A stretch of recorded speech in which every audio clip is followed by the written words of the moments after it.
জাপানের সাথে অর্থনৈতিক অংশীদারি চুক্তির ফলে দেশটির উৎপাদনশীল ও সেবা খাতে বিপুল সংখ্যক বাংলাদেশি কর্মী পাঠানোর নতুন সুযোগ তৈরি হয়েছে।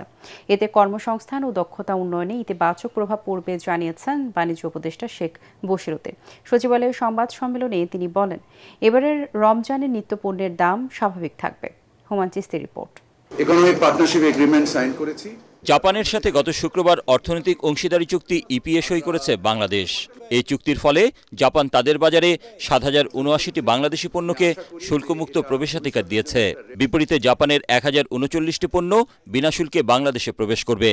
এ নিয়ে আয়োজিত সংবাদ সম্মেলনে চুক্তি স্বাক্ষরকে ঐতিহাসিক অর্জন অভিহিত করে বাণিজ্য উপদেষ্টা বলেন, এই চুক্তি দেশের বাণিজ্য খাতকে এগিয়ে নিতে বড় ভূমিকা রাখবে।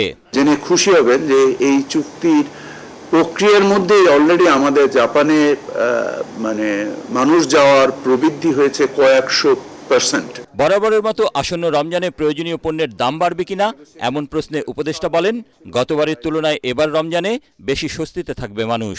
বাট আমরা মনে করি আগামী রমজান গত রমজানের থেকেও ইনশাল্লাহ ভালো হবে। আমরা যে অবস্থায় রেখে যাচ্ছি এই রেখে যাওয়াতে আগামী রমজানে ইনশাল্লাহ সকল কিছুতেই স্বস্তি থাকবে। রাতেই যুক্তরাষ্ট্রের সাথে একটি শুল্ক চুক্তি স্বাক্ষর হতে যাচ্ছে বলে জানান বাণিজ্য উপদেষ্টা। সকলকে অসংখ্য ধন্যবাদ। আসসালামু আলাইকুম। হুমায়ুন চিস্তি, এটিএন বাংলা, ঢাকা।